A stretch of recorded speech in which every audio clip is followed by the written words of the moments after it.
Hi, how are you? How long have you lived in the area? Does your family live nearby?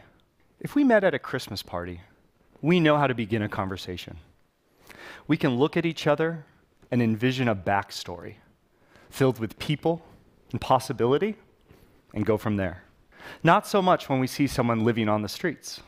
Society has already defined them for us. You'd never see me as a housed person, and yet their identity is their lack of housing.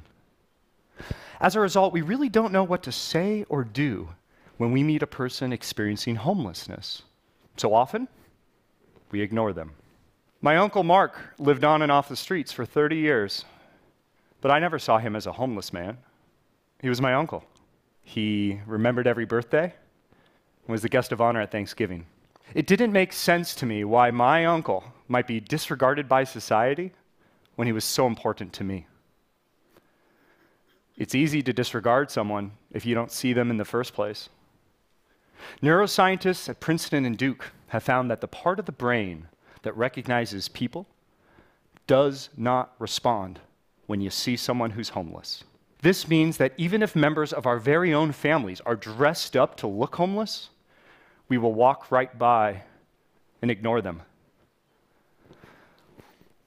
After Uncle Mark died, I started saying hello and having conversations with people in similar situations to hear their stories and to try to understand their world. What I heard surprised me. Over and over again, I heard different versions of the same story. I never realized I was homeless when I lost my housing, only when I lost my family and friends. Homelessness is generally thought to be synonymous with houselessness. But in reality, homelessness is composed of two parts: the lack of stable housing and the loss of a social support system and sense of belonging, what I have come to call the social home.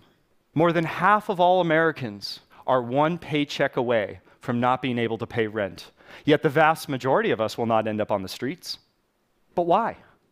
Family and friends, neighbors, church networks safeguard tens of millions of us housed people. Whether it's helping us out with rent, letting us stay for a few weeks, or simply offering the emotional support we need in difficult times, our social support systems shelter us from homelessness. So what about for the others? 2 years ago, on a chilly December evening in downtown San Francisco, I took a walk down Market Street, offering warm tea, hot biscuits, and a simple question: do you have any family or friends you'd like to record a message to for the holidays? That's how I met Jeffrey. He recorded a short video to his family.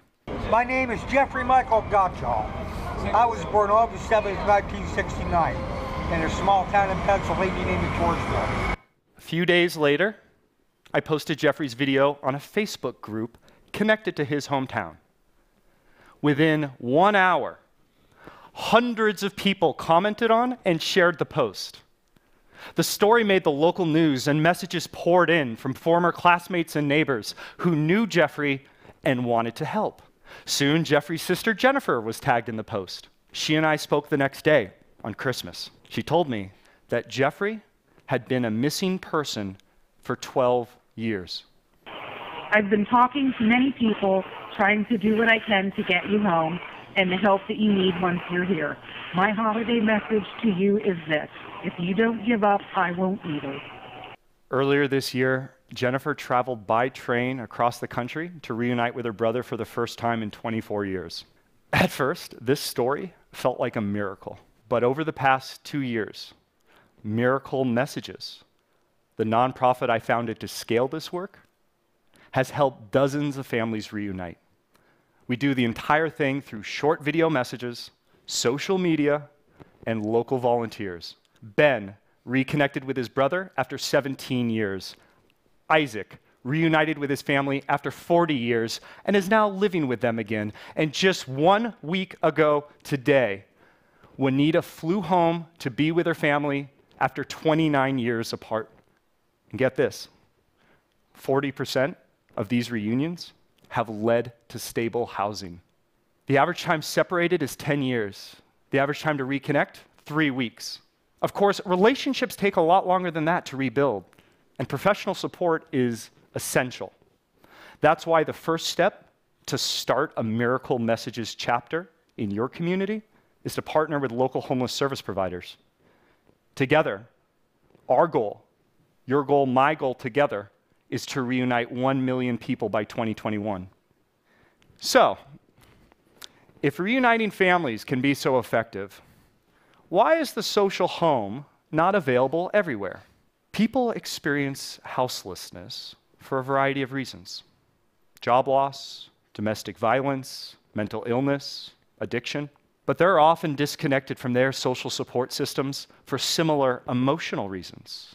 When we ask a person if they'd like to record a message and they say no, the most common response, I can't. I feel dirty. We can address this.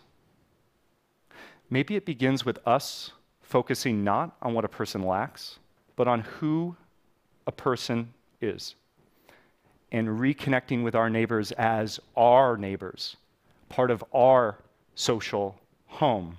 Everyone is someone's somebody, perhaps even someone's uncle.